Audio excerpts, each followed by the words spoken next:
Bonsoir à toutes et à tous. Merci d'avoir répondu présent à cette nouvelle session et cette troisième session de webinaire organisée par le Belgium Working Group on Heart Failure. L'objectif est donc ici d'aborder les liaisons dangereuses. Et ce soir, ce sera cœur et métabolisme. Et donc, on a le plaisir d'avoir deux oratrices de renom. D'une part, le professeur Anne-Catherine Pouler des cliniques universitaires Saint-Luc et d'autre part, le professeur Nathalie Esser du CHU de Liège, qui est professeure associée dans le service d'endocrinologie du CHU de Liège, dans le service du professeur Paco, et qui va faire le premier exposé. Et donc, nous aurons d'abord le plaisir d'avoir les propos et le point de vue de l'endocrinologue. Donc, je passe la parole au professeur Nathalie Esser, qui est par ailleurs chercheuse au FNRS, dont les domaines d'expertise sont justement l'inflammation, l'obésité et le diabète. Je lui cède la parole. Merci à tous et toutes de nous suivre ce soir. Bonjour à tous. Merci pour l'introduction et pour l'invitation. Donc ici, moi, mon exposé aujourd'hui va vraiment se consacrer sur les liens entre diabète et maladies cardiovasculaires, mais vraiment du point de vue de l'endocrinologue. Voici mes conflits d'intérêts. Donc, le diabète de type 2, vous avez tous des patients qui en souffrent parce que la prévalence ne fait que augmenter et ce partout dans le monde. Et on sait qu'il y a vraiment un lien très très fort entre diabète, obésité, maladie cardiovasculaire. On retrouve rarement ces pathologies isolées. Et effectivement, dans nos patients avec un diabète de type 2, 86% vont avoir un surpoids ou une obésité. Et à l'inverse, 35% des individus avec une obésité ont un diabète de type 2. En ce qui concerne les liens entre diabète et maladies cardiovasculaires, on a un tiers des individus avec un diabète de type 2 qui présentent une pathologie cardiovasculaire et on retrouve 50% des décès liés au diabète de type 2 d'origine cardiovasculaire. Et à l'inverse, dans vos patients que vous rencontrez avec une coronariopathie, un tiers également ont également un diabète de type 2. Tout ce qui est lien entre obésité et maladie cardiovasculaire sera également ensuite abordé par le professeur Pouler, mais on sait qu'il y a des liens forts aussi entre obésité et maladie cardiovasculaire, avec plus de 2 tiers des décès qui sont liés à un IMC élevé de cause cardiovasculaire et plus de 80% des individus avec une coronariopathie qui ont du surpoids ou une obésité. Le diabète de type 2, c'est une maladie qui est silencieuse et qu'il faut dépister rapidement et aussi traiter rapidement parce que c'est vraiment une maladie qui va avoir un impact au niveau vasculaire avec d'abord une dysfonction de l'endothélium, puis développement d'athérosclérose, tout ça à bas bruit, et puis développement des complications macrovasculaires, des compensations cardiaques. Et puis, on sait bien que nos patients diabétiques de type 2 sont vraiment à risque accru de décès d'origine cardiovasculaire. Ce qui est important, c'est effectivement de pouvoir agir pour éviter la survenue de ces complications micro- et macrovasculaires. Il y a beaucoup de problèmes d'inertie thérapeutique et on sait bien qu'un an d'inertie thérapeutique où on maintient un mauvais contrôle glycémique avec une hémoglobine glyquée qui n'est pas à la cible va vraiment augmenter le risque de développement des pathologies microvasculaires, rétinopathie, néphropathie, neuropathie et également tout ce qui est pathologie macrovasculaire, AVC, infarctus du myocarde et mort d'origine cardiovasculaire. Et donc, c'est important de dépister, de traiter précocement et de réévaluer régulièrement les patients pour être sûr qu'ils sont à l'objectif thérapeutique. Alors, une entité autre que celle liée vraiment à l'athérosclérose qu'on décrit dans le diabète, c'est la cardiomyopathie diabétique qui va se caractériser par des altérations de structure au niveau du cœur, avec une dilatation de l'oreillette, une hypertrophie ventriculaire, avec vraiment du tissu fibrotique qu'on retrouve au niveau du myocarde, une dysfonction endothéliale. On retrouve également une dysfonction diastolique et parfois également une insuffisance cardiaque à fraction d'éjection ventriculaire gauche conservée.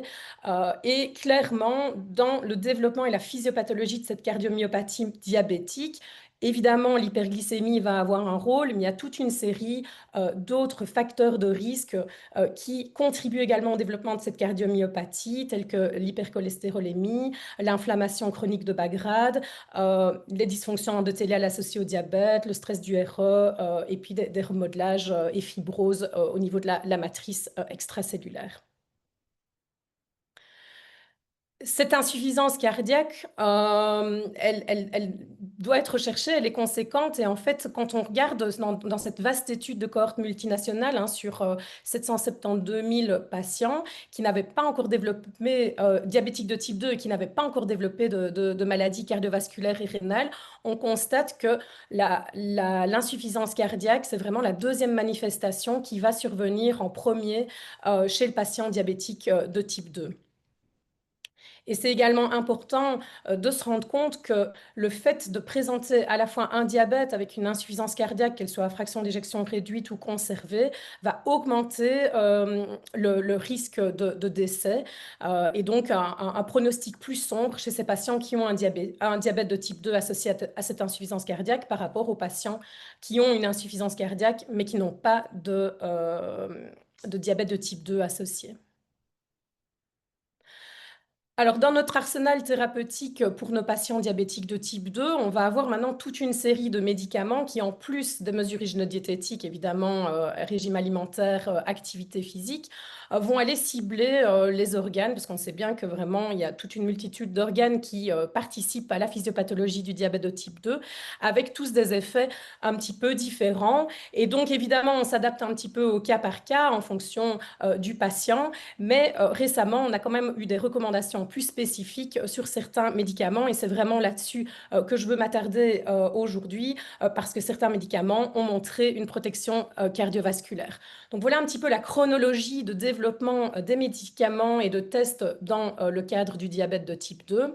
Et vous voyez qu'en fait, les premières études de sécurité cardiovasculaire qui ont été réalisées, c'était en 2005, avec les glitazones à l'époque, d'ailleurs, qui n'étaient pas positives. Et donc, à partir de 2008, la FDA a mandaté que pour tout nouvel agent antidiabétique, il y ait une étude de sécurité cardiovasculaire qui soit réalisée. Et donc, il y a des études de sécurité cardiovasculaire qui ont été réalisées pour les inhibiteurs de la DPP4, donc les gliptines, pour les analogues du récepteur au GLP1, pour les glyphosines, et plus récemment, je le présenterai ici, également pour les doubles agonistes GLP1 et GIP, le tirzépatide. Et donc, ces études ont montré pour deux classes thérapeutiques à cette époque-là que, en fait, il y avait les glyphosines et les analogues de GLP1 qui avaient démontré des effets bénéfiques au niveau cardiovasculaire qui allaient au-delà du contrôle glycémique, avec notamment pour les glyphosines une amélioration des outcomes, notamment sur le MACE 3 points, et surtout une amélioration une diminution du risque d'hospitalisation pour insuffisance cardiaque. Et en ce qui concerne les analogues de GLP1, plutôt une diminution du risque de MACE 3P, donc mort d'origine cardiovasculaire, infarctus du myocarde non fatal et AVC non fatal. Et donc, l'arrivée de ces études a complètement modifié en fait notre paradigme dans la prise en charge du diabète de type 2, où jusque-là, on était plutôt dans une approche glucocentrique, où on avait des objectifs de target en termes d'hémoglobine glyquée, de valeur glycémique, où en fait, maintenant, dans le cadre de la prise en charge du diabète de type 2, on est plus sur une approche qui est non pas uniquement glucocentrique, mais également cardiocentrique et néphrocentrique, où on prend en charge évidemment le patient diabétique de type 2 au niveau de son contrôle glycémique, où on veille à réduire son hémoglobine glyquée pour réduire les complications, surtout d'ordre microvasculaire, mais où on va également du coup aller utiliser des médicaments qui peuvent réduire tous les événements cardiovasculaires, à savoir ces glyphosines et ces analogues de GLP1, tout en restant également dans une approche multifactorielle où au-delà de l'hémoglobine glyquée, on va également veiller à contrôler correctement la tension artérielle, le profil lipidique hétérogène du patient, de même que le poids. Et donc ça, c'est vraiment les guidelines de l'EDIE qui viennent d'être publiés cette année, qui montrent cette prise en charge multifactorielle du diabète de type 2 est nécessaire pour améliorer le diabète de type 2, mais également ses complications, avec vraiment au socle de cette prise en charge les modifications du style de vie et l'éducation sur le diabète, et puis ces 4 piliers de management de l'équilibre glycémique, de la pression artérielle, du profil lipidique, et puis d'utilisation de ces agents avec bénéfices cardiovasculaires et néphrologiques démontrés pour réduire les complications dans le diabète. Alors, je vais redécrire rapidement ces classes de médicaments, leurs mécanismes d'action, les différentes études qui avaient été réalisées et les indications et remboursements en Belgique. Donc, je vais commencer par les glyphlosines, hein, que je pense que vous connaissez bien, puisque maintenant, vous pouvez également les prescrire indépendamment d'un diabète. Mais donc, nous, ces médicaments-là, on les utilise pour leur effet en fait anti-hyperglycémiant par un mécanisme d'action qui est vraiment indépendant de l'insuline. Donc, ces glyphlosines sont des inhibiteurs sélectifs des cotransporteurs de SGLT2 qu'on trouve dans le tubule proximal et qui sert à réabsorber en fait le glucose qui a été filtré au niveau du glomérule.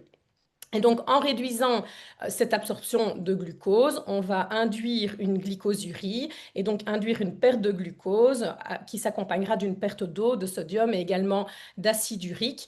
Et ce mécanisme permet du coup de réduire la glycémie plasmatique. Alors, les études avec l'empagliflozine, la cana, la dapagliflozine, l'ertugliflozine, on ne l'a pas en Belgique, ont démontré un effet bénéfique en termes de réduction d'hémoglobine glyquée de l'ordre de moins 0,7 à moins 0,85%. Également des effets bénéfiques sur le poids, avec une perte de l'ordre de 2 à 3 kilos chez les patients. Et également des effets bénéfiques au niveau de la tension artérielle, avec réduction de la pression artérielle systolique, mais également diastolique dans certaines études. Et donc, j'avais déjà montré, mais ces études ont été réalisées vraiment dans des populations de patients diabétiques avec un haut risque cardiovasculaire. Et donc, comme j'ai déjà dit, on montrait, que ce soit dans l'Emparegotcom, Canvas, Declartimi ou Vertis-CV, vraiment des effets bénéfiques sur le MACE et sur les décès d'origine cardiovasculaire, mais surtout pour les hospitalisations pour insuffisance cardiaque. Et puis, chez ces patients, a également démontré un ralentissement de la dégradation de la fonction rénale et donc de la progression de la néphropathie diabétique. Outre ces essais qui ont été réalisés chez des patients donc, diabétiques de type 2 à haut risque cardiovasculaire, il y a eu d'autres types d'essais sur d'autres populations, notamment ceux que vous connaissez bien, les essais chez les patients avec une insuffisance cardiaque qu'ils aient ou non un diabète de type 2, et également des essais chez des patients avec une maladie rénale chronique, avec ou non sans diabète de type 2.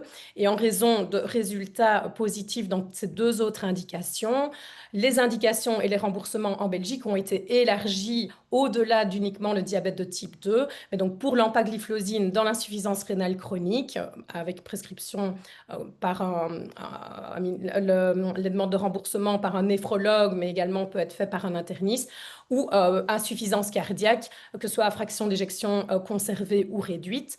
Dans le diabète de type 2, les patients doivent avoir une hémoglobine glyquée entre 7 et 9%, ce qui nous limite parfois pour des hémoglobines glyquées qui sont plus élevées chez certains patients. Canagliflozine n'est remboursée que dans le cadre du diabète de type 2, avec ou sans insuffisance rénale chronique associée. Et la dapagliflozine, on retrouve les mêmes critères de remboursement, diabète de type 2, insuffisance rénale chronique et insuffisance cardiaque que l'AMPA, tout en sachant que dans le cas du diabète de type 2, c'est remboursé en catégorie A, tandis que c'est remboursé en catégorie B dans les insuffisances rénales chroniques et l'insuffisance cardiaque.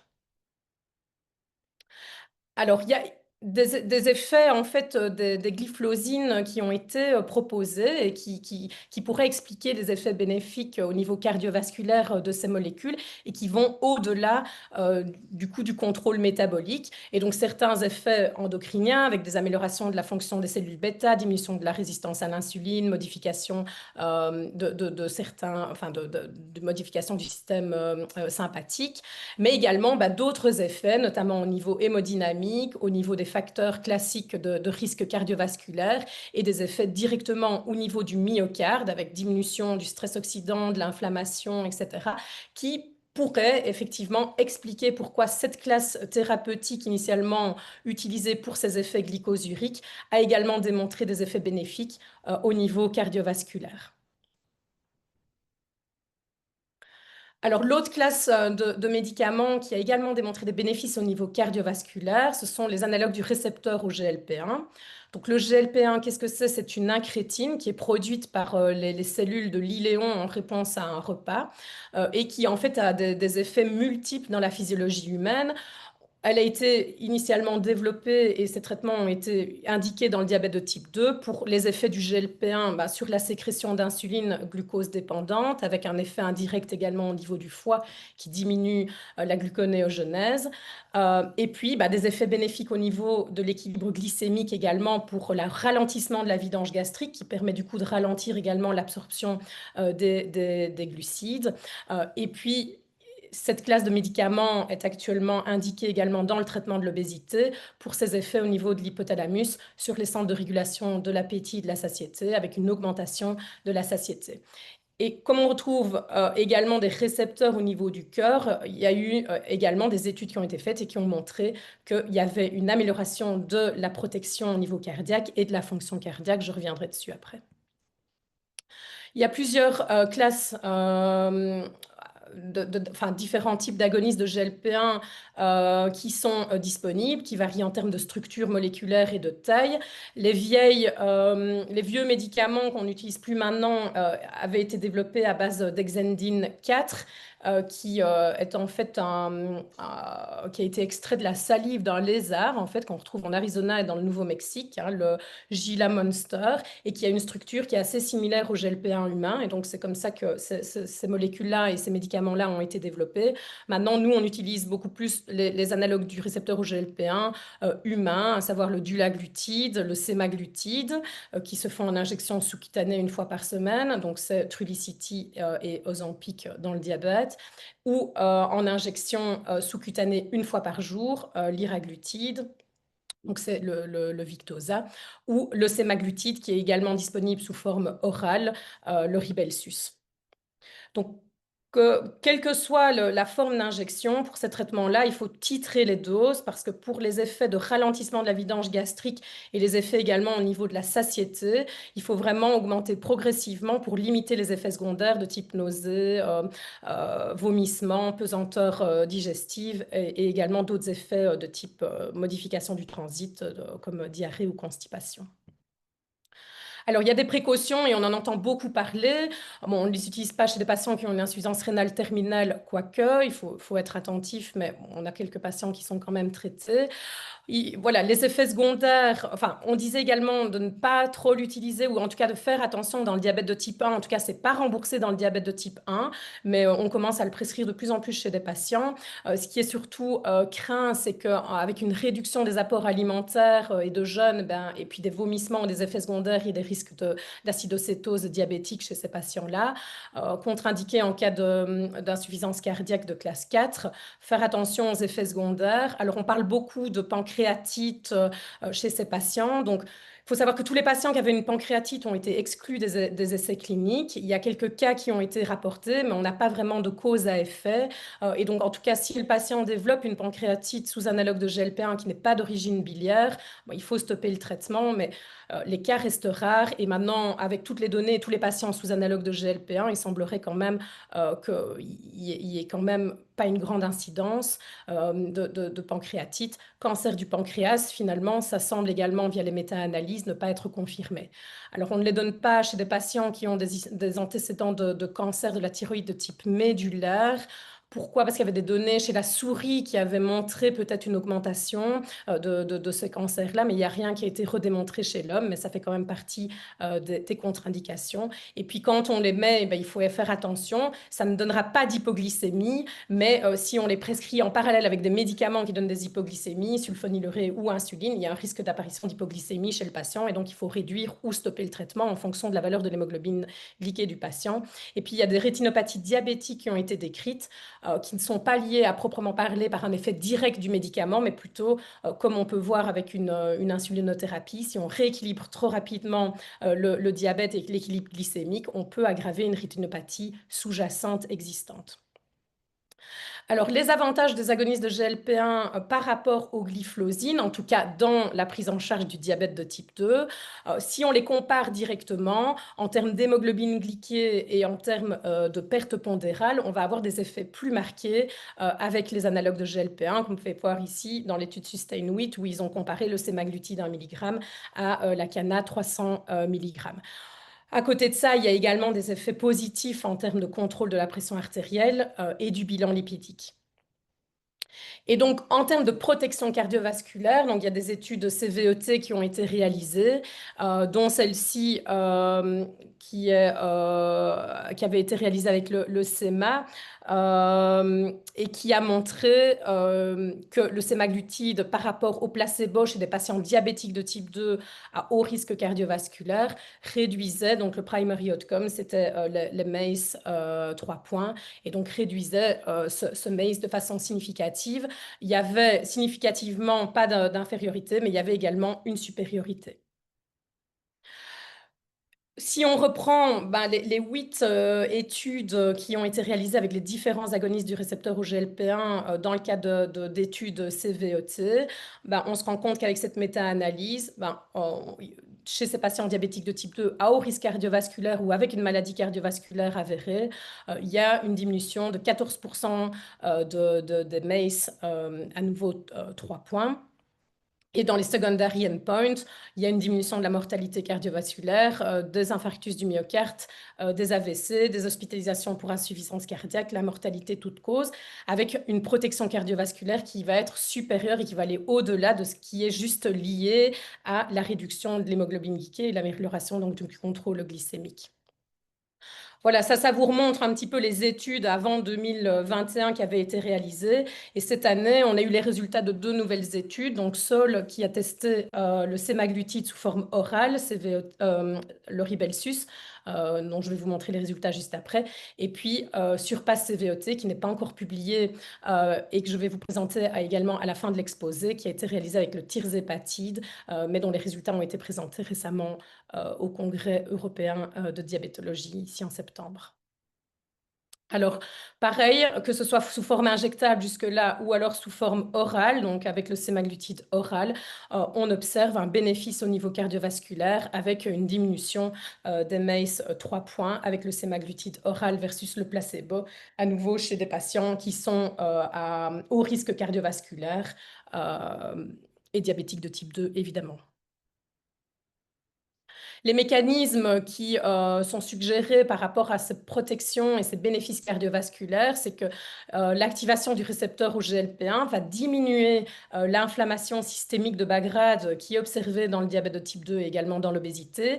Également avoir un effet bénéfice sur les triglycérides avec du coup une diminution des dépôts de lipides dans la plaque et donc une diminution de progression de la plaque d'athérosclérose et également une stabilisation de cette plaque et donc des effets anti-athérogènes. Et effectivement, quand on regarde dans les études, si on regarde les valeurs de CRP ultrasensibles, on voit de façon systématique que les analogues de GLP-1 permettent de réduire de façon significative par rapport au placebo cette inflammation de bas grade, ici représentée par la CRP ultrasensible.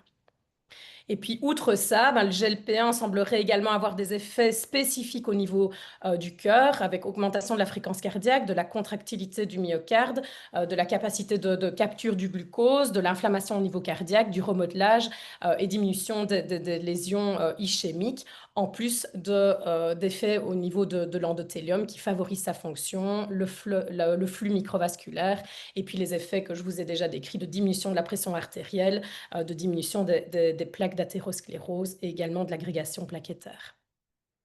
Alors, quels sont les critères de remboursement des analogues de GLP-1 dans le diabète de type 2 en Belgique? Donc, il faut que les patients soient sous metformine obligatoirement depuis 3 mois, présentent un diabète qui est insuffisamment contrôlé avec cette metformine au minimum, donc ils peuvent être également sous sulfamide hypoglycémiant, glinide, glitazone ou une insuline basale. L'hémoglobine glyquée doit être au-dessus de 7,5% et ils doivent présenter une obésité avec un IMC égal ou supérieur à 30 kg par mètre carré.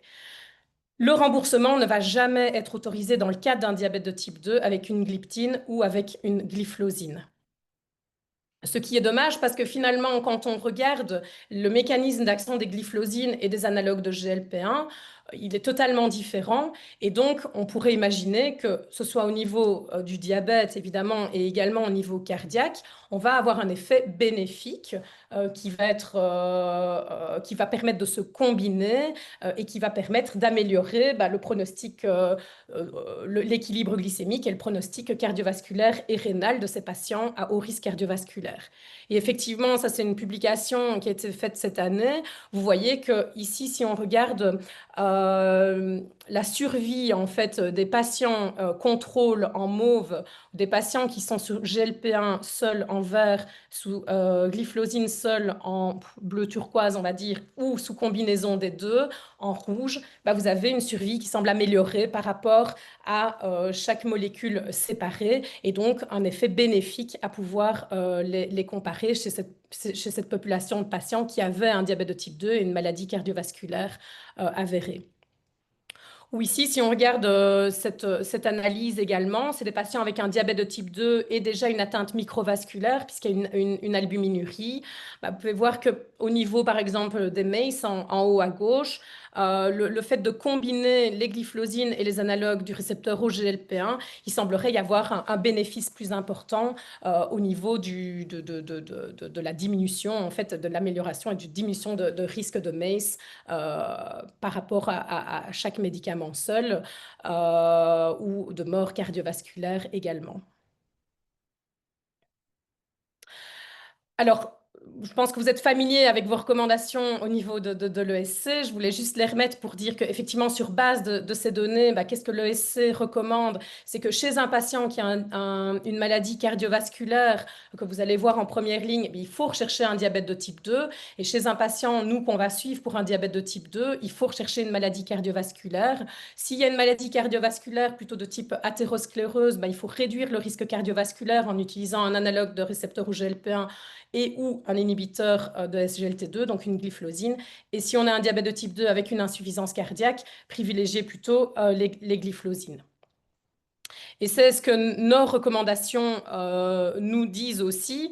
C'est que voilà, maintenant, au lieu, comme je vous ai dit, d'être uniquement glucocentrique et de se focaliser sur une réduction de glycémie, il va falloir prendre en charge le patient de façon beaucoup plus holistique, où on va également essayer de réduire le poids, de réduire tous les autres facteurs de risque cardiovasculaire et de dépister au niveau cardiaque si le patient est à haut risque cardiovasculaire ou s'il a déjà une maladie cardiovasculaire sous-jacente, une insuffisance cardiaque ou une maladie rénale qui permettent d'orienter le choix du traitement. Et donc, si on va un peu vraiment dans nos recommandations au niveau de prescription et de prise en charge de patients, on va vraiment différencier ces patients chez qui on veut avoir une réduction du risque cardio-rénal versus ceux chez qui on n'a pas de nécessité d'obtenir cette réduction de risque cardio-rénal où on veut juste améliorer l'équilibre glycémique et le poids.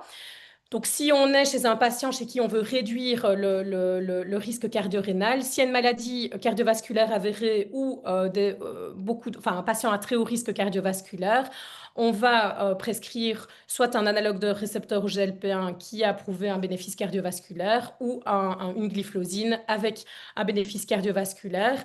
Et il nous est recommandé de combiner les deux si on garde une hémoglobine glyquée au-dessus des targets. En cas d'insuffisance cardiaque, on nous recommande, en présence d'un diabète de type 2, de prescrire une glyphlosine qui a montré évidemment des bénéfices dans cette population. Et en cas de maladie rénale chronique, évidemment de mettre les IEC certains, mais d'aller préférablement d'abord vers une glyphlosine ou d'ajouter également un analogue du récepteur au GLP-1 qui peut avoir également montré des bénéfices au niveau cardiovasculaire.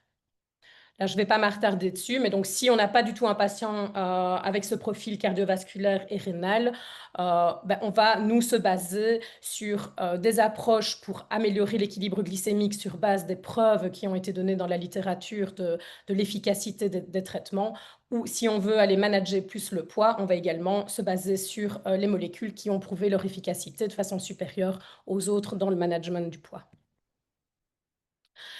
Attention que l'objectif d'hémoglobine glyquée qu'on voit souvent, qui doit être inférieur à 7%, n'est pas le cas pour tout le monde.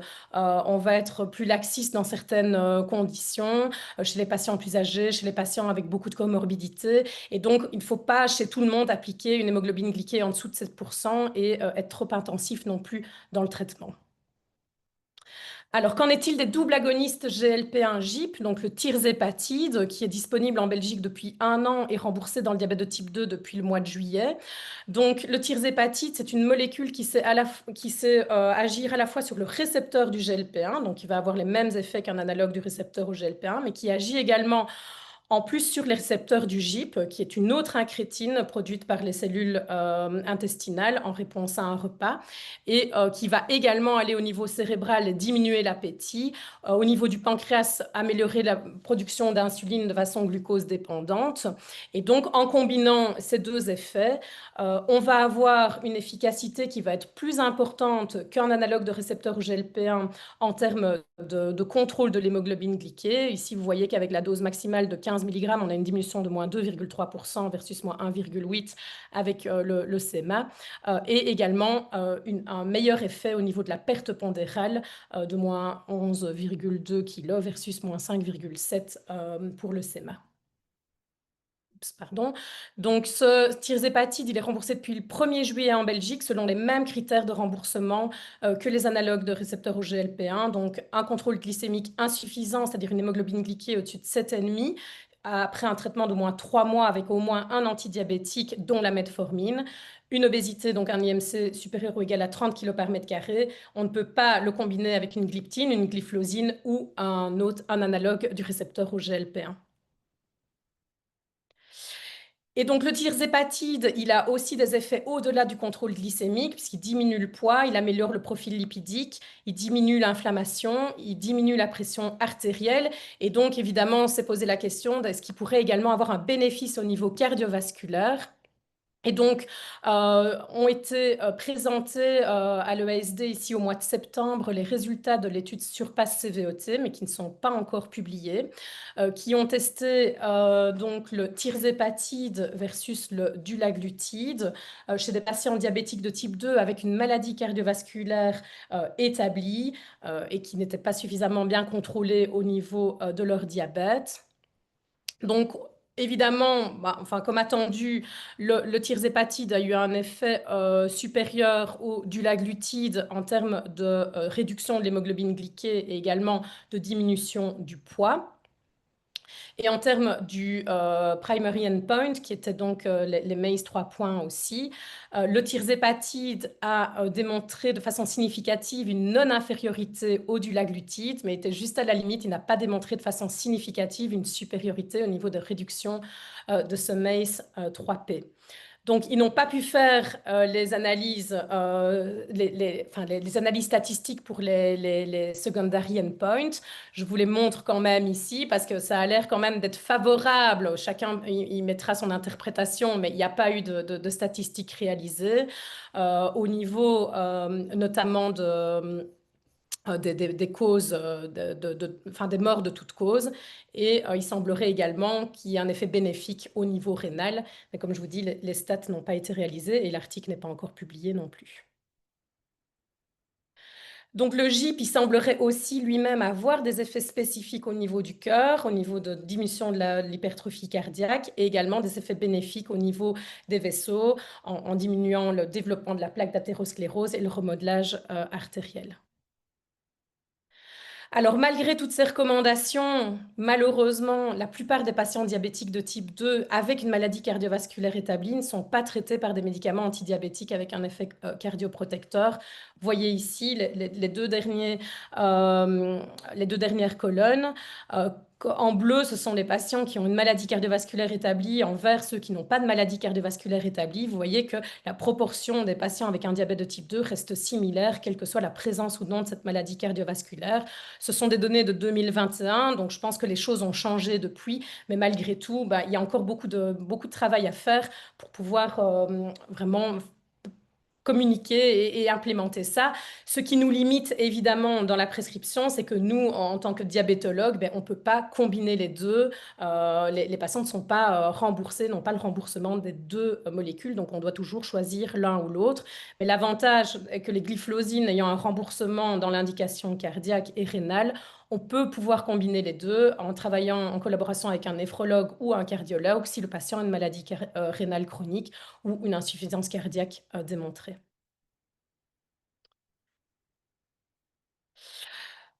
Voilà, et donc, je pense aussi que c'est important de pouvoir combiner ces deux médicaments, mais pas chez tout le monde non plus. On va faire ça chez des patients qui sont plutôt à haut risque cardiovasculaire, mais la combinaison des deux pourra avoir des effets bénéfiques à la fois au niveau de l'hémoglobine glyquée, mais cumulatif également en termes de diminution du poids, de pression artérielle, d'amélioration du profil lipidique, et puis au niveau cardiovasculaire, diminuerait probablement plus le risque cardiovasculaire d'AVC, peut-être d'insuffisance cardiaque et de maladies cardiovasculaires. Et donc, pour conclure, le diabète de type 2, c'est une maladie complexe, silencieuse, qui est associée à un haut risque cardiovasculaire. Donc, c'est important chez nos patients de stratifier le risque cardiovasculaire parce que ça va vraiment diriger la prescription et le type de traitement chez ces patients. C'est important d'intervenir précocement puisque la dysfonction endothéliale et tout ce qui est pathologie athérosclérose se développe à bas bruit déjà tôt et que l'inertie thérapeutique contribue au développement des complications micro- et macrovasculaires. À l'heure actuelle, on a encore un décalage entre les recommandations et la pratique clinique, mais je pense que les choses vont s'améliorer. Et voilà, comme j'ai dit, je pense aussi que le fait qu'on ne puisse pas nous donner le remboursement des deux en même temps chez un patient fausse les résultats, en tout cas en Belgique. Les glyphlosines, les agonistes du récepteur au GLP-1 et les double agonistes ont prouvé des bénéfices dans le contrôle métabolique qui va au-delà juste de l'hémoglobine glyquée, avec des bénéfices au niveau cardiovasculaire et rénaux. Et donc, le diabète de type 2, ça nécessite vraiment une prise en charge multidisciplinaire. On sait bien que teamwork makes the dream work. Et voilà, je vous remercie pour votre attention et je suis disponible pour des questions. Un grand merci, professeur SR, pour cet exposé très complet et très détaillé. En effet, nous avons eu plusieurs questions, donc on va les passer en revue si vous voulez bien. En tout cas, c'était très clair et je pense que voilà, ça donne des objectifs. Et j'apprécie beaucoup le fait que vous avez insisté sur l'approche pluridisciplinaire qui, à mon sens, est vraiment la clé dans ce profil de patient. Il y a une première question qui est arrivée, c'était concernant les agonies GLP-1, c'est quelle est la limite acceptable de l'élévation de la lipase avant l'arrêt des GLP-1, ou est-ce qu'on doit se baser plutôt que sur une valeur absolue, plutôt sur une augmentation, et quelle est votre pratique à ce niveau-là? Alors, nous, on ne dose jamais les lipases en pratique. OK. Donc, ça a été dosé dans les études cliniques. Mais si un patient n'a pas de douleur abdominale et n'a pas de symptômes d'une pancréatite, moi, je ne les dose pas. Parfait. Après, évidemment, s'il y a une augmentation des lipases avec des douleurs abdominales, là, il faut les arrêter. Oui. Alors, il y a une deuxième question qui était concernant les patients avec une insuffisance cardiaque à fraction d'éjection préservée. Étant donné l'adiposité viscérale et l'effet de la sécrétion des adipokines responsables de la dysfonction endothéliale, c'est par rapport à la combinaison, on va dire, que vous avez évoqué des agonies GLP-1 et des glyphosines. Et donc là, ça revient un peu sur l'approche pluridisciplinaire. Là aussi, peut-être quel est le bon profil de patient à qui nous, de fait, aussi bien pour insuffisance cardiaque à fraction d'éjection préservée, modérément altérée ou réduite, on met un inhibiteur SGLT2. Concernant les GLP-1, là oui, on passe et on discute avec les diabétologues, mais est-ce que vous avez un profil à conseiller de patient où on va dire celui-là, il a vraiment intérêt à ce qu'on combine les deux? Bah, évidemment, oui, s'il y a une obésité, et d'autant plus s'il y a une obésité abdominale, parce que ça fait partie des facteurs de risque et d'un mauvais profil cardio-métabolique. Donc oui, alors d'autant plus si on a une hémoglobine glyquée au-dessus de 7,5, du coup, il est dans les critères de remboursement. Alors, ce qui est un peu décevant, c'est que je trouve que les analogues de GLP-1 n'ont pas montré des résultats finalement incroyables dans la prise en charge de l'insuffisance cardiaque. Dans le diabète de type 2, c'est une autre histoire dans l'obésité, mais c'est vrai que les données actuellement dans le diabète de type 2 restent un peu décevantes à ce niveau-là. Mais clairement, bah, si on a un patient qui a enfin, qui cumule des facteurs de risque cardiovasculaires, obésité de longue date, surtout à prédominance abdominale, hein, qu'on peut tout simplement évaluer par un tour de taille ou euh, enfin, facilement aussi observé via le phénotype et la distribution et une prédominance abdo. Évidemment, les autres facteurs de risque, hein, au niveau lipides, au niveau hypertension artérielle, tabagisme, etc. Je pense que ce sont des patients qui doivent bénéficier d'un analogue au GLP-1, oui. Alors, je regarde s'il y a d'autres questions dans le chat. Je n'en vois pas. Une question par rapport aux études, et vu que vous êtes fort impliqué dans la recherche clinique, est-ce que des combinaisons, on sait que nos patients insuffisants cardiaques, malheureusement, sont des patients polymédiqués, et donc plus on augmente le nombre de médicaments, plus on sait qu'ils ont tendance à en arrêter. Est-ce que des combinaisons sont à l'étude permettant justement, éventuellement à faible dosage, mais d'éviter d'augmenter le nombre de cachets? Est-ce que ça a un sens et est-ce que... Euh, Pas à ma connaissance. Par contre, je sais bien que c'est toujours, enfin, c'est plus compliqué. Nous, on a l'habitude, on travaille avec des médicaments injectables régulièrement, les insulines, etc. Mais honnêtement, je trouve que les patients, de faire une injection par semaine en ce qui concerne les analogues de GLP-1, ils trouvent quand même que ce n'est quand même pas si compliqué que ça. Ça réduit finalement le nombre de prises de médicaments oraux. Et à l'étude enfin, parce que ça, j'ai pas parlé, mais on est dans les doubles agonistes, les triples agonistes, les quadruples agonistes, etc. Et donc, ils développent également des médicaments à injection mensuelle. Donc, et ils étudient le pronostic et le profil chez des patients également à haut risque cardiovasculaire ou avec maladie cardiovasculaire avérée. Donc, je pense que c'est plus vers ça qu'il faut s'orienter que des combinaisons.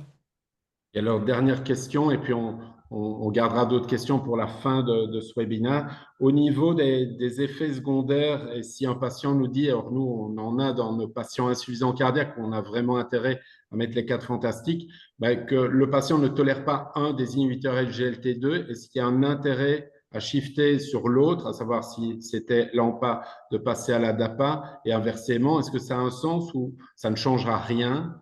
Euh, Alors, ça, je ne sais pas répondre d'un point de vue scientifique. hmm. J'ai déjà des patients qui toléraient l'un et pas l'autre, mais ça, je n'ai pas d'explication. Donc, je pense que ça vaut quand même la peine d'essayer, vu le bénéfice et de protection cardiovasculaire associé à ces médicaments-là. Ben, en tout cas, encore un grand merci de la part du groupe de travail de l'insuffisance cardiaque. Et donc, je vous invite à rester avec nous pour la deuxième partie. Et puis, s'il y a d'autres questions, ça va? Encore merci et bonne soirée avec nous alors. Merci aussi. Voilà, donc Merci. maintenant, vous recevez beaucoup de cœurs, je vois, et d'applaudissements. Donc maintenant, j'ai le plaisir d'accueillir notre deuxième oratrice du soir, à savoir le professeur Anne-Catherine Pouller des cliniques universitaires Saint-Luc, donc qui est nettement impliquée au sein de notre groupe de travail, ancienne présidente du groupe de travail, qui fait beaucoup de recherches aussi bien en imagerie cardiaque que dans le domaine justement métabolique. Elle était donc l'oratrice toute trouvée pour aborder le point de vue du cardiologue. Donc Anne-Catherine, je te cède la parole et je ferme mon micro. Merci Pierre. Bonsoir à tous. Et donc moi j'ai centré ma présentation plutôt sur l'obésité, qui est aussi une pathologie très fréquente. Vous voyez qu'en 2022, 43% des adultes étaient en surpoids et 16% souffrent d'obésité à travers le monde. Et ça ne fait qu'augmenter. Vous voyez ici les prédictions pour 2030 avec un taux d'obésité qui augmente particulièrement dans des régions du monde comme les États-Unis, le Mexique et l'Angleterre.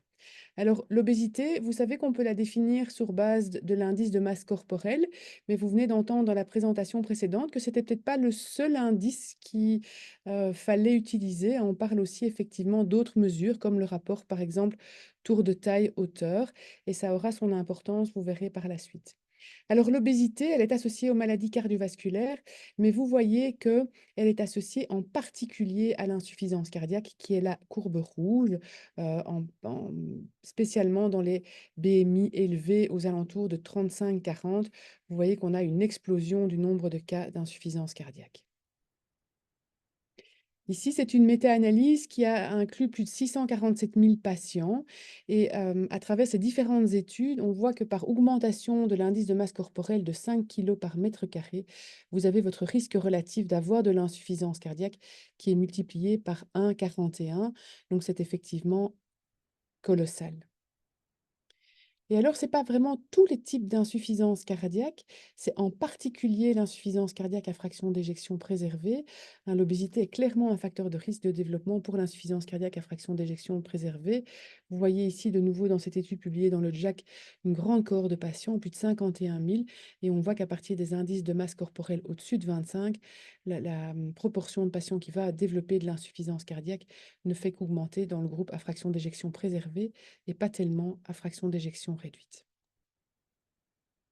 Alors, il y a cette très belle publication toute récente dans European Journal of Heart Failure qui reparle effectivement de l'obésité, de l'épidémiologie de l'obésité. À peu près une personne sur 8 à travers le monde qui est obèse. Et on voit que ce que je viens de vous dire, on va surtout avoir une augmentation de l'insuffisance cardiaque à fraction d'éjection préservée, 1,7 à 3 fois plus par rapport à l'insuffisance cardiaque à fraction d'éjection réduite. Mais une insuffisance cardiaque à fraction d'éjection réduite, vous voyez que le risque est quand même presque multiplié par 2. On sait que les patients obèses avec de l'insuffisance cardiaque, il y a des répercussions sur leur qualité de vie, il y a des répercussions sur la capacité physique. Les liens avec la mortalité sont peut-être un petit peu moins décrits. Alors, le premier challenge qu'on va rencontrer, c'est un challenge diagnostique. Vous savez, vous connaissez ce diagnostic, enfin cet algorithme, symptômes et signes, élévation des peptides natriurétiques, on fait une échographie et puis on fait le diagnostic d'insuffisance cardiaque. Mais en présence d'une obésité, ce n'est pas toujours aussi simple. La prévalence, la sensibilité, la spécificité des signes de congestion habituels, vous savez déjà qu'elle est variable. Dans l'obésité, elle l'est encore plus. De plus, ben oui, vous voyez que les patients obèses en bleu ici ont des œdèmes des membres inférieurs, un peu plus que les patients non obèses. Ils ont plus d'hospitalisation, ils sont plus symptomatiques, ils ont un peu plus d'orthopnée. Par contre, les signes habituels qu'on va chercher à l'échographie, ben, la dilatation de l'oreillette gauche se retrouve de façon un petit peu moins importante. Et alors, notre marqueur habituel, qui est le dosage du NT-proBNP, est plus bas. Et donc, ça va souvent nous perturber et probablement qu'on sous-estime l'impact de cette diminution du NT-proBNP chez des patients obèses. On dira, ben, vous êtes gros, vous êtes essoufflé et vous n'avez pas de l'insuffisance cardiaque. Et c'est vrai que quand on compare des patients insuffisants cardiaques à fraction d'éjection préservée non obèses, ici, à des patients obèses, ben clairement, les patients obèses, ils marchent moins. Et il y a une corrélation directe entre l'indice de masse corporelle. Hein. Vous voyez ici, dans cette étude de la Mayo Clinic, on arrive à des indices de masse corporelle de 50. Ben, la capacité fonctionnelle des patients a tendance à s'altérer. Donc, ces patients obèses sont plus essoufflés déjà au départ. En plus, à l'échographie, ce n'est pas toujours les patients les plus faciles à imager. On a des moins bonnes fenêtres acoustiques et c'est plus difficile de faire une bonne échographie chez un patient avec une obésité. Alors, j'avais pour vous une première question. Chez un patient obèse qui présente une dyspnée d'effort, quel élément est pour vous le plus évocateur d'un phénotype d'insuffisance cardiaque à fraction d'éjection préservée? Donc, je vais vous demander de voter. Est-ce que vous vous attendez à un phénotype de fraction d'éjection réduite avec un cœur dilaté, à un NT-proBNP qui sera très élevé, plutôt à un phénotype d'épaississement concentrique du ventricule gauche avec des pressions élevées et une FEVG préservée, surtout une atteinte de la compliance artérielle ou à une hypotrophie du ventricule gauche? J'attends vos réponses.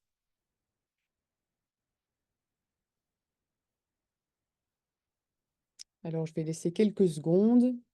Je pense que ça ne sert à rien de laisser trop longtemps. Alors, on va demander à voir les réponses.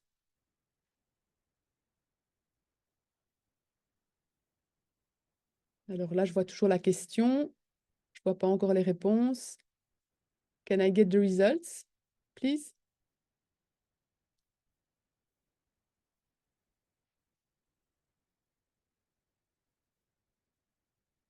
Non, je ne vois pas le pourcentage des votes. Moi, je ne sais pas si Pierre, toi, tu les as vus, mais moi, je ne les ai pas vus. Non, on ne voit pas le pourcentage des votes, on Non. voit juste la troisième Oui, question qui a été surlignée. Ok, donc ça c'est ma réponse. Donc le phénotype qu'on va le plus souvent voir dans l'obésité, je vous les ai déjà évoqué, c'est un phénotype d'insuffisance cardiaque à fraction d'éjection préservée. Alors une deuxième question, mais si le système de vote ne fonctionne pas, ben, je vais simplement vous lire et vous laisser réfléchir. Quel mécanisme contribue le plus directement au développement d'une insuffisance cardiaque chez les patients obèses? Est-ce que c'est une diminution du débit, une inflammation chronique de bas gras qui induit un remodelage, une hypervolémie qui est uniquement liée à un apport sodé, une hypersécrétion du BNP? Alors là, voilà, maintenant je vois les réponses. Euh, et donc, effectivement, la majeure partie d'entre vous qui votent dit que c'est une inflammation chronique de bas grade et c'est effectivement la bonne réponse. Ce n'est pas une bradycardie sinusale, hein. Donc, je partage. Je ne sais pas si vous voyez les résultats. Moi, je les ai, mais je vais arrêter le partage. Tac. Et donc, c'était effectivement l'inflammation de bas grade.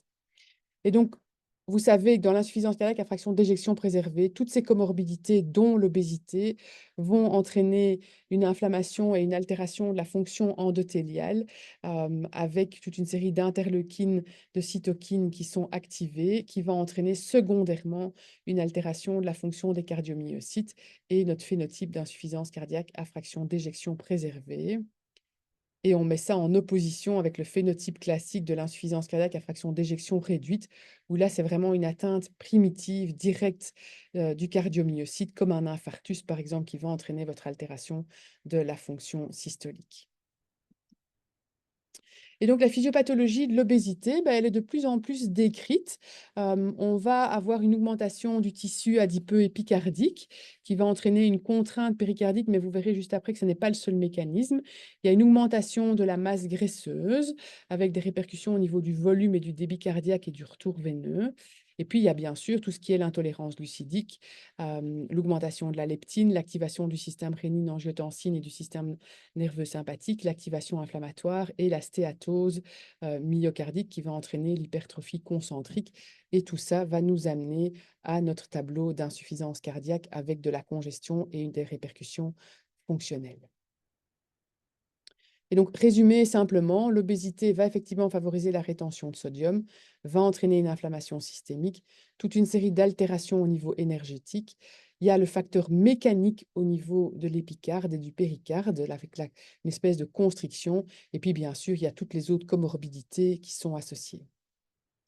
Et donc, si on s'intéresse effectivement à la graisse épicardique, ben, il n'y a pas que cet aspect de contrainte péricardique ou de constriction.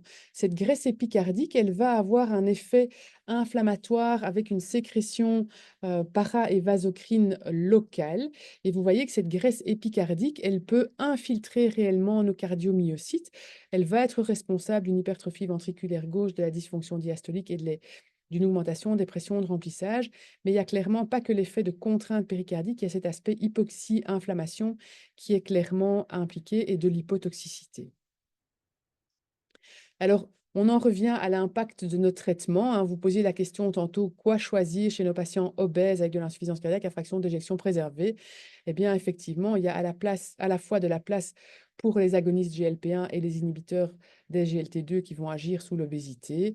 Le traitement du diabète, on retrouve les mêmes molécules et ces nouvelles molécules ont toute une série d'effets systémiques qui sont également favorables dans l'insuffisance cardiaque. Alors, je vais passer la question. Hop. Le challenge diagnostique principal qu'on a, c'est qu'effectivement, dans l'obésité, vous voyez que les taux de NT-proBNP sont plus bas. Et donc, ça, c'est un des pièges. Alors, de nouveau, on parle de BMI très, très élevés, hein. Vous voyez ici des BMI à 40, 45, que nous, en Europe, je pense, on voit encore rarement, mais qu'on voit régulièrement aux États-Unis. Alors, pourquoi est-ce que ces taux de NT-proBNP sont diminués chez les patients obèses? clairement parce que, il y a une clearance qui sera majorée par les récepteurs qui sont présents dans les adipocytes. Ça, c'est le mécanisme numéro 1. Et puis, il y a d'autres mécanismes qui sont impliqués, qui sont encore plutôt en cours d'étude. Mais donc, le BNP est bas parce qu'il va être clearé de façon rapide par les adipocytes et qu'il y a plus de récepteurs qu'un sujet non obèse en présence d'une obésité. Et donc, dans la littérature, il y a des cut-offs différents qui sont décrits chez des patients obèses. Vous voyez que pour le BNP, on devrait parler d'un cut point à 54 pour améliorer la sensibilité. Chez les patients maigres, plutôt 170 pour augmenter la spécificité. Et donc, vous saviez déjà qu'on devait ajuster les critères pour l'âge. Le NT-proBNP va avoir tendance à augmenter quand on vieillit. Ça, c'est vrai dans le contexte aigu en urgence. C'est vrai dans un contexte ambulatoire. On a tendance à ajuster nos taux de NT-proBNP en fonction de l'âge. Eh bien, maintenant, on devrait sans doute aussi les adapter en fonction de l'indice de masse corporelle des patients. Pour des indices de masse corporelle entre 30 et 35, on devrait sans doute abaisser notre seuil de 25%, entre 35 et 40 de 30% et au-delà de 40 de 40%. Alors, j'ai une petite vignette clinique. C'est une femme de 51 ans, hypertendue, diabétique, 31 d'indice de masse corporelle, de la fibrillation. Elle vient pour de l'essoufflement, NT-proBNP à 3500. On a notre diagnostic. À la limite, on pourrait carrément commencer d'emblée des diurétiques et des glyphosines et puis faire une échographie un peu plus tard pour déterminer le phénotype. Ça, c'est le cas facile. Et puis après, je vous mets en comparaison une dame de 73 ans avec un indice de masse corporelle de 32, hypertendue, tachycarde, qui se plaint dyspnée d'effort et de palpitations et une intolérance à l'effort. Et à côté, vous avez un monsieur de 67 ans avec un indice de masse corporelle de 34 et à peu près la même histoire. Ont-ils tous les deux de l'insuffisance cardiaque? Et que peut-on faire pour avancer dans notre diagnostic? Mais vous connaissez ce score, l'H2PEF score, et donc le fait d'être obèse, un indice de masse corporelle au-dessus de 30, ils prennent 2 points, d'avoir des médicaments pour l'hypertension, ils prennent 1 point, la FA, ils prennent 3 points, l'hypertension pulmonaire à l'écho, ils prennent 1 point, plus de 60 ans, ils prennent 1 point, et des pressions de remplissage élevées, ils prennent 1 point. Le score est supérieur ou égal à 6, vous avez une très haute probabilité. Les scores intermédiaires, il faut faire d'autres examens. Et donc, quel est le score de nos patients? Chez la patiente numéro 1, notre femme, elle a 55% de fraction d'éjection, elle a des pressions de remplissage élevées. Vous voyez qu'elle a une oreillette à 27 ml par mètre carré, elle a un gradient VDOD à 25, elle n'a pas de pathologie valvulaire, et donc elle a un H2PEF score à 5. On va devoir faire des tests complémentaires. Elle a un NT-proBNP à 361 et à l'effort, elle a une capacité physique qui est altérée, elle n'adapte pas du tout sa fréquence cardiaque.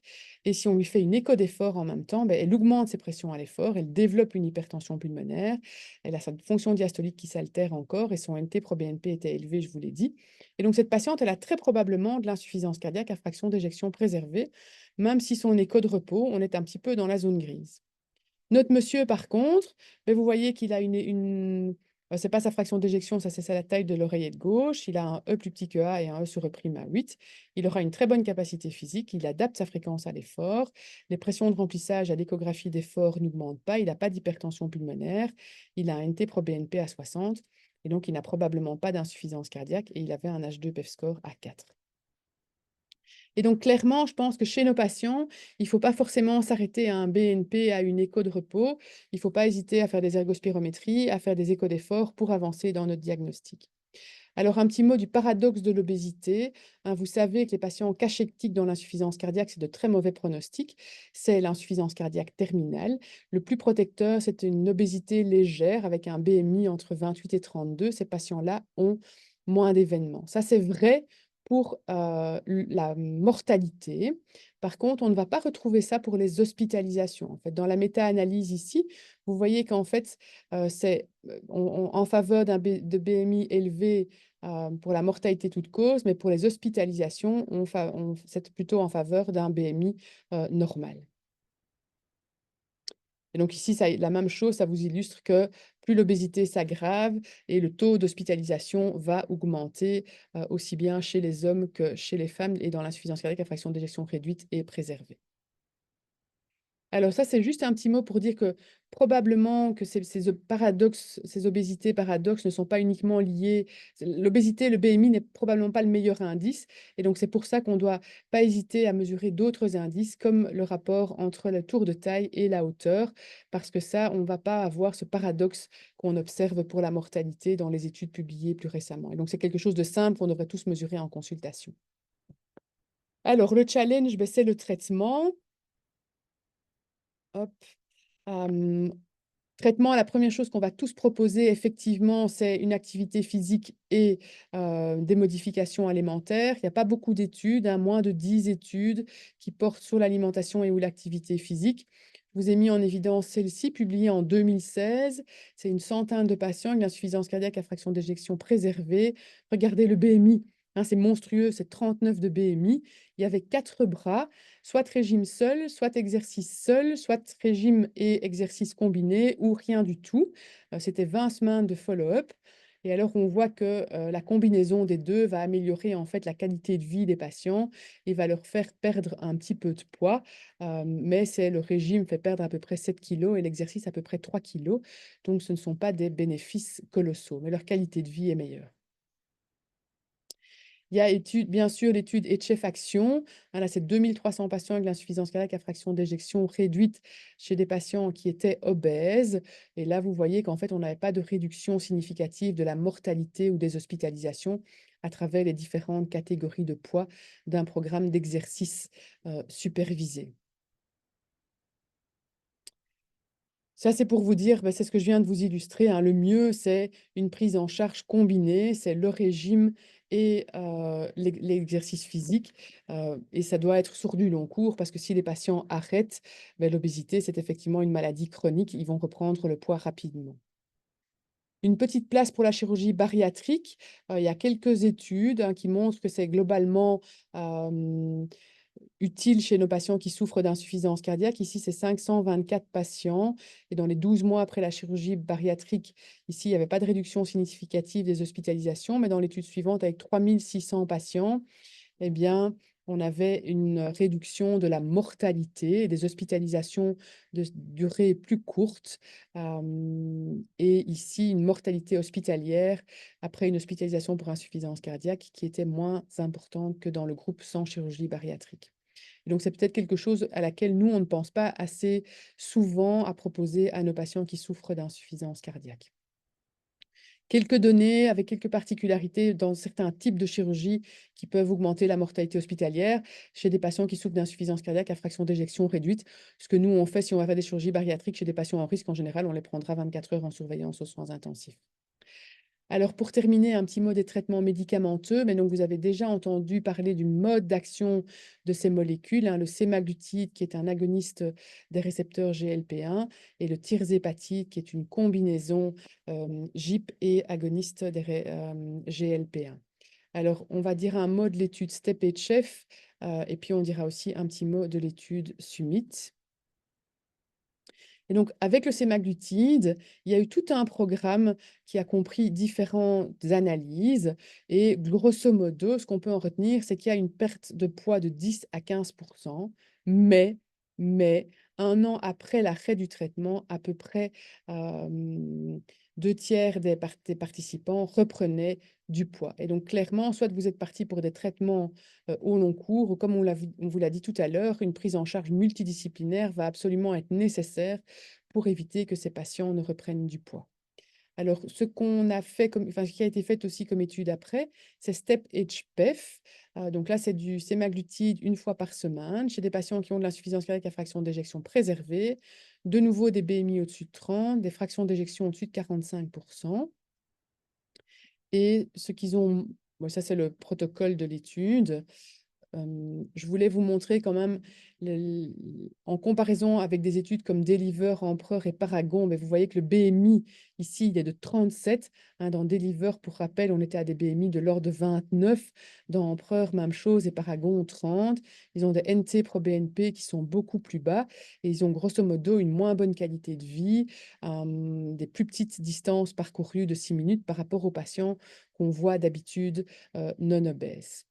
Ce sont des patients qui sont traités avec des antagonistes de l'aldostérone, avec des IEC, des sartans, des bêta-bloquants. Et ici, ben, c'est publié en 2023, tout petit pourcentage de patients avec des glyphosines. Et dans STEP-HPEF, ben, ils montrent une amélioration à la fois de la qualité de vie, ils prennent 7,8 points et une réduction du poids de 10%, une amélioration de la distance de marche et du NT-proBNP, et aussi une diminution significative de la CRP. Donc plutôt une étude positive. Et puis après, dans SELECT, là, c'est plus de 17 000 adultes. Ça, c'est plutôt sur les maladies cardiovasculaires, hein. Ils avaient plus de 45 ans, en surpoids et une maladie cardiovasculaire, sans histoire de diabète. Et en fait, ils ont un effet positif sur leur MES, qui était un composite.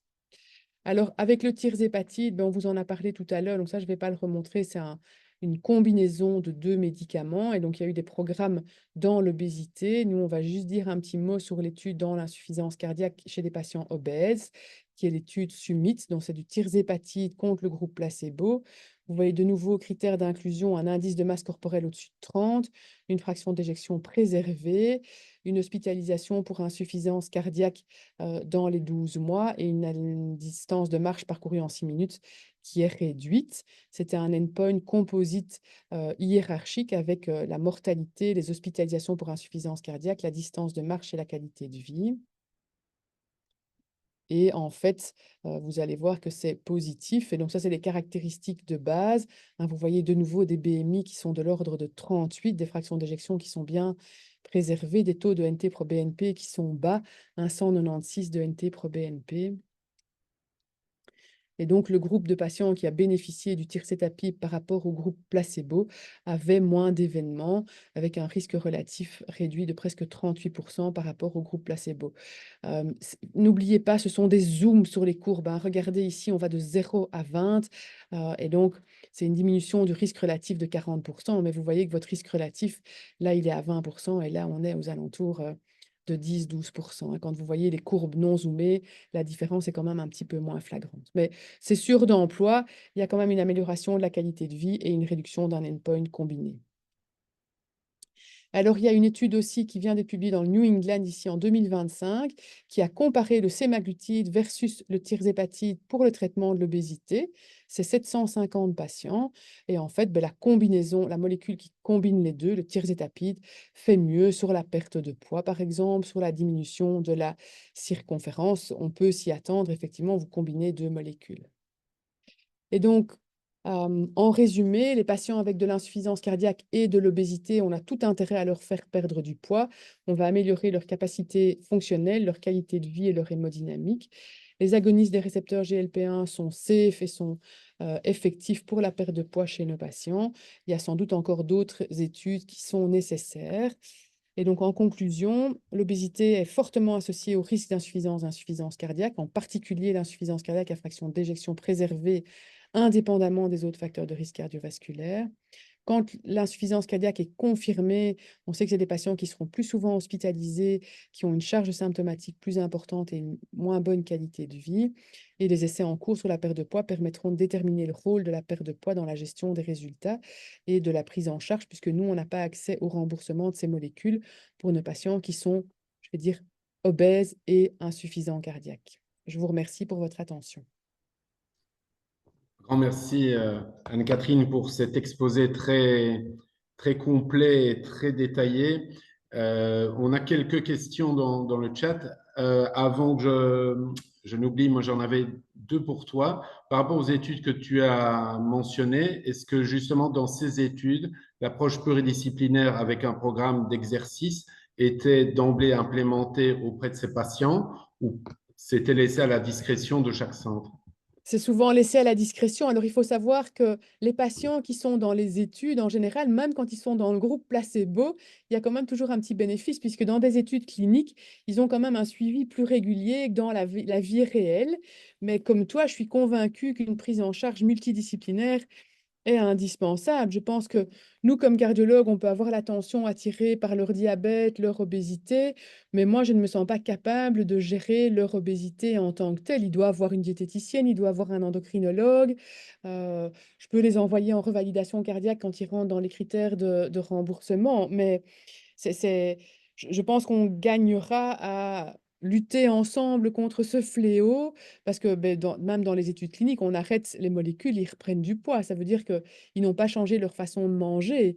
On leur a donné une béquille pendant 6 mois, 1 an, ils n'ont plus d'appétit, ils perdent du poids et puis ils arrêtent, ils remangent des crasses, des fricadelles et des frites au snack à côté. Enfin, ça, c'est mon quotidien, c'est ce que je vois chez les patients qu'on va parfois aider et puis qui vont retourner dans leurs mauvaises habitudes. Alors, avant qu'on fasse les questions du chat, j'en avais une deuxième. Tu as parlé du paradoxe lié aux peptides natriurétiques. Est-ce que Oui. vous, dans la pratique à Saint-Luc, vous utilisez d'autres biomarqueurs pour les patients obèses, entre autres? Alors, on commence à s'intéresser à l'impédance-métrie, hein, donc Mhm. la mesure de la quantité d'eau chez les patients, et on s'intéresse pas mal au CA125 comme marqueur de congestion qui est probablement plus indépendant du poids que le NT-proBNP. Et donc, on a à Saint-Luc ce qu'on appelle un duo où on va demander, nos biologistes ont mis ça en place pour à peu près le même prix qu'un dosage de BNP seul. On a une combinaison du NT-proBNP et du CA125. Alors, je dirais que c'est plus quelque chose à l'étude chez nous que réellement quelque chose qu'on a déjà mis en pratique. Mais on voit quand même effectivement que parfois le CA125 serait un petit peu plus élevé. Pour ceux qui ne le savent pas, le CA125, ben, oui, vous êtes habitué à peut-être dans le cancer de l'ovaire, mais quand vous avez un peu d'eau au niveau abdominal, vous allez stimuler vos cellules péritonéales, les cellules mésothéliales, et il y a un récepteur à ce niveau-là, et donc vous allez sécréter du CA125. Et donc, ce n'est pas forcément dans le cancer de l'ovaire toujours que le CA125 est élevé. Chez les patients insuffisants cardiaques, il peut être élevé. Donc oui, on s'intéresse à d'autres marqueurs. Alors, dans les questions qui arrivent, il y en a entre autres aussi sur, tu as parlé du rôle important de l'adiposité péricardique. Est-ce que vous, justement, à Saint-Luc, vous faites soit par IRM, soit par écho, des mesures de cette épaisseur? Est-ce que ça a un intérêt? Est-ce que pour l'instant, il y a une corrélation qui a été établie? Alors, comme je vais te dire qu'en clinique, je ne pense pas qu'il y ait une corrélation franche et qu'il faut faire des IRM à tout le monde pour mesurer la graisse épicardique chez les patients HFpEF. De nouveau, nous, c'est un sujet qui nous intéresse sur le plan de la recherche. Donc, on a montré dans notre population qu'effectivement, nos HFpEF ont plus de graisse épicardique que des contrôles, clairement. Et alors, on a un continuum, on a des patients sans facteur de risque, on a des patients avec facteur de risque sans insuffisance cardiaque, et puis on a l'insuffisant cardiaque, et on a vraiment une augmentation progressive de cette graisse épicardique. À l'écho, je trouve que c'est pas toujours facile de la voir. On a parfois des patients maigres qui auront de la graisse épicardique. Donc ça, c'est aussi la particularité quand je fais des échos. Je trouve, tiens, il a de la graisse alors qu'il n'est pas très gros. Je pense qu'une question qu'on oublie parfois de poser à nos patients, c'est: avez-vous été gros à un moment dans votre vie? Parce que quand ils vieillissent, ben, parfois, ils ont perdu du poids avec leur vieillissement. Donc, c'est quelque chose qui, moi, m'intéresse, parce que ces traitements vont je pense que et ça, Nathalie Esser peut peut-être me corriger si c'est pas juste, mais je pense que ces nouvelles molécules vont agir sur la graisse épicardique. Et donc, oui, peut-être que ce sera une façon d'évaluer la réponse de nos patients si on montre une diminution. Et je pense que ça a été fait dans des sous-analyses de certaines études où il y a eu de l'IRM, où on a montré un impact sur la graisse épicardique. Je ne sais pas si Nathalie, Et encore connecté. Je ne sais pas exactement, mais bon, il y a quand même une bonne corrélation aussi entre la graisse viscérale et la graisse épicardique, je dirais. C'est quand Oui, même aussi c'est souvent vrai. corrélé. Et le tirzépatide, ça, j'en ai pas parlé, mais l'avantage, c'est que les récepteurs du GIP sont situés aussi au niveau du tissu adipeux. Donc, il y a une mobilisation du tissu adipeux qui est plus importante quand il y a le GIP qui est dans la molécule. Et donc, ça, c'est un des effets qui peut expliquer peut-être la perte de poids plus importante. Et donc, effectivement, il pourrait peut-être y avoir... mais on est quand même toujours au début de ces recherches-là. Donc, un effet au niveau de la graisse épicardique aussi, oui. alors, Anne-Catherine, il y avait une question par rapport au diagnostic de l'FPEF chez les patients. Quand un patient est peu échogène, qu'est-ce que tu préconises à la place de l'écho d'effort? Donc, L'écho d'effort, parfois chez nos patients HFpEF obèses, on fait l'effort en même temps qu'eux, hein. Donc, voilà. ça reste effectivement. Oui, parfois on a envie d'aller plus loin chez certains patients parce qu'on leur dit vous êtes essoufflé parce que vous êtes gros. Et donc, c'est vrai que nous, on aime encore bien faire un cathé droit à l'effort, hein, on dépendra moins de la fenêtre Ouais, d'écogénicité. C'est quand même beaucoup plus invasif, évidemment. Euh, Parfois, répéter les examens, effectivement, si on ne sait pas faire une écho d'effort, et alors faire une ergospirométrie, ouais, déjà même sans échographie, hein, vous aurez quand même une mesure des échanges gazeux, de la VO2, vous aurez une estimation du débit cardiaque, vous aurez l'O2 pulse, vous aurez la pente VEV-CO2. Donc, vous pourrez vraiment évaluer la composante pulmonaire, musculaire et cardiaque responsable de l'essoufflement. Donc, l'ergospirométrie, je trouve que ça reste un bon examen. Alors, pour faire pédaler quelques obèses, ben, on se retrouve souvent avec des QR en dessous de 1.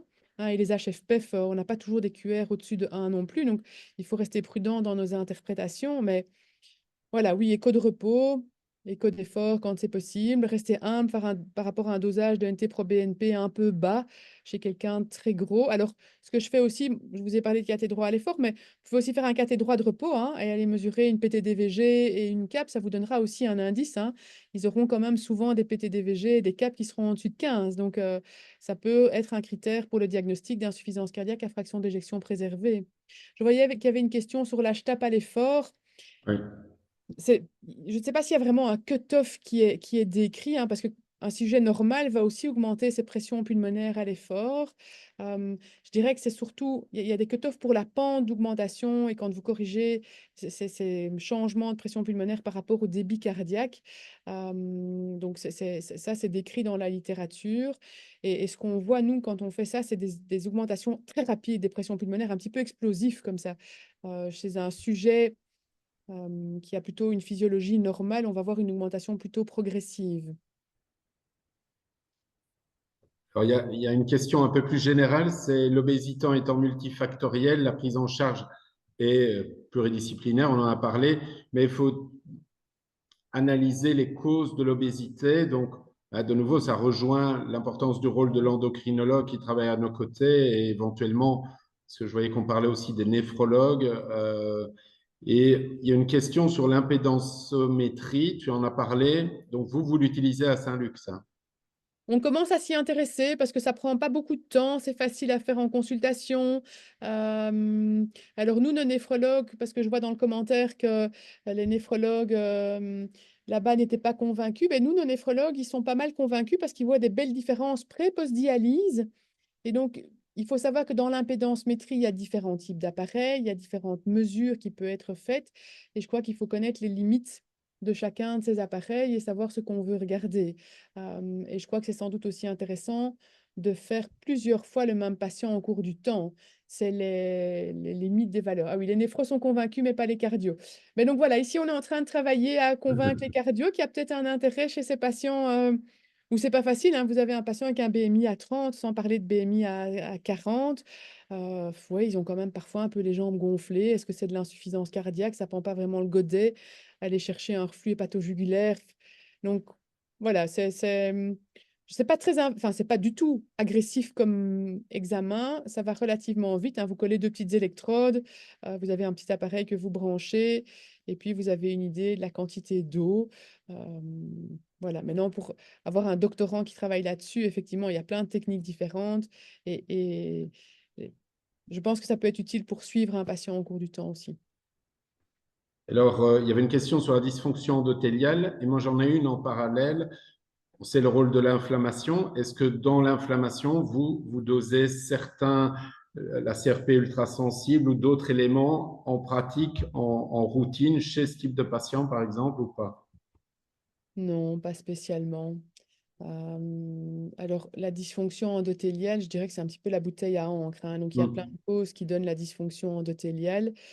Toutes ces comorbidités, que ce soit le diabète, l'obésité, avec cette espèce d'inflammation ou méta-inflammation chronique, on dit que ça va avoir une répercussion au niveau des cellules endothéliales et ça va altérer toutes les cascades. Je l'avais mis sur ma diapositive, mais si vous vous souvenez, avec le cyclique CGMP, avec la production de ROS, et puis ça va entraîner une fibrose interstitielle au niveau du cardiomyocyte. Alors la fonction endothéliale, en pratique, elle n'est pas facile à mesurer, hein. Il faut des brassards, il faut gonfler le brassard, regarder la vasodilatation périphérique. Donc, et cette description de l'insuffisance cardiaque à fraction d'éjection préservée, hein, ce paradigme de Paulus et de Chopé qui est décrit depuis quelques années, où c'est les comorbidités, la dysfonction endothéliale qui vont entraîner l'HFpEF, ça n'a jamais vraiment été prouvé, c'est ce qu'on suppose, et c'est sans doute pour ça qu'on galère à avoir des traitements efficaces chez ces patients. Euh, donc oui, la fonction endothéliale, ça reste vraiment pour moi une bouteille à encre. Et alors, il faut quand même savoir que en Belgique, le phénotype HFpEF qu'on voit, ben, c'est quand même pas tellement ce phénotype obèse qui est décrit dans ces études ici. Enfin, je ne sais pas si vous avez beaucoup de patients, ou même Nathalie, si tu as beaucoup de patients avec des BMI à 39-40. Oui, parce que vous les voyez Oui, pour oui, nous, on les voit, oui. en charge d'obésité. Mais nous, comme cardiologues, on en aura quelques-uns de temps en temps. Mais le BMI, nous, dans notre corps d'insuffisance cardiaque à fraction d'éjection préservée, j'avais 29 de BMI moyen, en fait, chez des gens de 75 ans d'âge moyen. Donc, les HFpEF américains avec des BMI à 39-40, ils sont beaucoup plus jeunes, ils ont 65 ans d'âge moyen. Donc, nous, on voit plutôt un phénotype petite mamie, un peu sèche, fibrillation auriculaire, un peu d'insuffisance rénale. Ça, je trouve que c'est surtout le phénotype HFpEF qu'on va voir chez nous en Belgique, même si on voit des obèses, hein. Je disais à mes collègues qui s'occupent de la clinique de l'obésité, on devrait probablement faire phénotyper systématiquement tous ces patients obèses que vous voyez, Oui, je pense que faire c'est une écho. sous-diagnostiqué, en fait. Oui, C'est pas qu'il Oui, n'y en a pas, oui, c'est que c'est sous-diagnostiqué parce qu'on leur sans fait pas doute. leur bilan cardiaque et on devrait. ouais. Sans doute. Nous, il y a un projet, par exemple, avec les diabétologues pour essayer d'optimaliser le dépistage de l'insuffisance cardiaque dans leur population. Et Anne-Catherine, peut-être en fonction des régions, mais dans notre région, si Il y a les beaucoup BMI d'obèses. élevés, on en Oui. a malheureusement aussi dans des populations précarisées, c'est malheureusement aussi un éventail de patients assez fréquent. Pas plus tard que ce matin, j'ai vu un patient qui avait un BMI à 40 et voilà, à qui on proposait justement une étude avec l'étude Maritime qui va utiliser l'équivalent du mari de bar pour essayer de voir si on a un effet bénéfique chez ce profil de patient. Mais je regarde s'il y a encore des questions dans le chat. Je ne sais pas, hein. J'en vois une. Sont-ils diagnostiqués les obèses Ben FF? oui, Bah oui. probablement pas, c'est ce qu'on vient de dire, hein. Je crois qu'on Oui, oui. sous-estime sans doute, parce qu'ils se plaignent tous d'être essoufflés, hein, donc, Oui. et leur BNP est souvent normal, et donc on va dire ben, ils n'ont pas d'HFpEF. Et en fait, nous, on ne dose pas spécialement le BNP non plus en pratique. Mais c'est Donc, pas remboursé en Belgique, hein. Ah oui.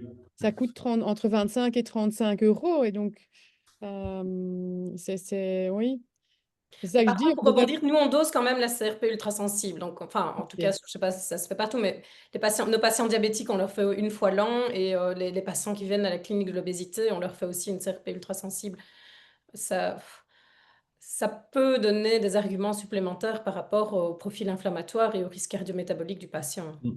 Et qu'est-ce que vous considérez comme anormal alors avec ces CRP ultrasensibles? Quand c'est au-dessus de... Bah, quand elles sont au-dessus de 2, déjà, ça commence à être trop Commence élevé. à être anormal au-dessus Oui. de 2. Oui. Ok, je ne sais pas s'il y a d'autres questions qui arrivent. Sinon, pour ceux qui n'ont pas encore mangé, ben, ça va être l'heure.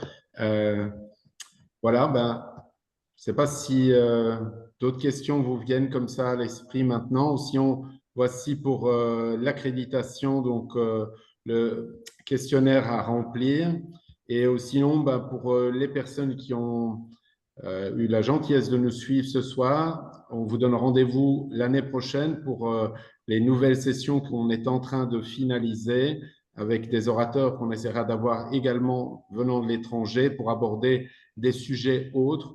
Et on se réjouit, à mon avis, avec l'aide de Jean-Luc Vacchieri et du groupe de travail, de trouver des titres de nouveau accrocheurs comme chaque fois.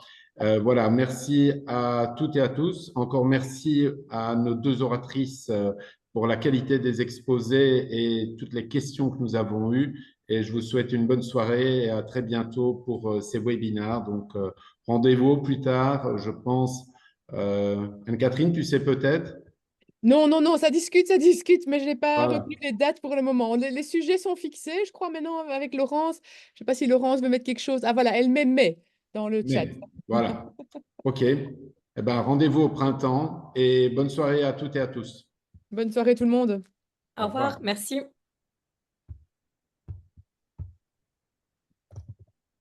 Les gens, oui. Pour les panélistes et orateurs, on ne peut pas remplir Non, non, non, j'ai vu ça. Nous, on est exclus. l'attestation de présence, hein, donc, On est bah, exclus. Bah, je crois qu'en général, on a quand même nos points aussi, non? en principe, les oratrices auront le double de points. Donc, Ah, oui, c'est Laurence, elle nous répond. J'aurai vos points. Merci, Laurence. c'est pour le modérateur aussi, alors. Ça Bah va. oui, oui. Oui, oui. Ah non, c'était très intéressant. Donc, Et moi, j'ai appris beaucoup. Elle est partie, je crois, Nathalie, mais j'ai appris Non, plein non, de je choses suis là, avec. je suis Ah, là. voilà. J'ai appris plein de choses avec ta présentation, en tout cas. ouais, Merci Ah, beaucoup. tout à bah, fait. merci. C'est parce qu'on voit pas les trois orateurs en même. Enfin, moi, je ne sais vous peut-être, mais moi, chaque fois que vous parlez, j'en perds un et je récupère Tout à l'autre. fait. Ah, Oui, voilà. c'est peut-être juste le petit bémol qu'on pourra dire pour la régie, c'est de mettre peut-être allez, les personnes qui interagissent, de Oui. les mettre en galerie pour que de fait ce Pour nous, c'est soit plus facile. interactif. Oui. Quand vous parliez, on vous voyait en grand, ce qui était très bien. Donc voilà, ça aussi, je trouve, ça augmente l'interaction. Donc si j'ai bien vu pendant les sessions, on est monté à plus de 70 participants, dont des infirmières et des infirmières en pratique avancée, j'ai vu. Donc, c'est bien, on diversifie. Je pense qu'il y avait même comment dire, des personnes qui sont connectées de l'étranger. Donc, voilà. Ça, il faudra demander peut-être à la régie s'ils peuvent nous donner un profil des patients, enfin, des personnes qui sont connectées, pas des patients. Alors, Voilà. je vois des soucis de certains pour remplir pour leur accréditation. Je ne sais pas si ceux qui sont Ouais. en régie savent nous aider. Il y en a qui ne savent pas écrire leur nom. Et alors, d'autres qui ne savent pas. Le formulaire de présence, on sait le remettre encore une fois, peut-être pour ceux qui n'ont pas eu le temps de remplir. Ça a peut-être disparu un peu vite, je ne sais pas. Moi, j'ai vu que j'avais le message, effectivement, qu'on ne pouvait pas remplir le formulaire de présence. Non, ça n'a pas l'air. Non. De toute façon, les noms et le listing des personnes qui étaient connectées, je pense, ils disposent de ça en régie. Et donc, voilà, pour les Oui, c'est ce personnes que qui Laurence arrivent. nous dit. Je reçois un listing complet avec les connexions et même les heures de connexion. Donc, il y aura moyen Voilà. d'être envoyé. Ah, voilà, si quelqu'un veut réessayer, la demande est de nouveau là, si vous savez remettre vos noms et vos numéros inami. Mais sinon, Laurence dit qu'il ne faut pas s'inquiéter, qu'elle recevra de toute façon le listing complet avec les heures auxquelles tout le monde s'est connecté. Il y en a encore 34 qui sont connectés. Je ne sais pas s'ils ont Oui, encore des questions. ou c'est ceux qui ont allumé, je vais faire la méchante, Voilà. mais c'est ceux qui ont allumé leur ordi qui sont partis et qui, Et qui vont revenir. qui vont revenir. Ils seront encore connectés à minuit. Voilà. Ça va. OK. Bon, ben, bonne soirée tout le monde alors. Également, hein. À Bonne bientôt et soirée. encore Bonne merci. soirée. Ouais. Ciao. Merci aussi. Au revoir.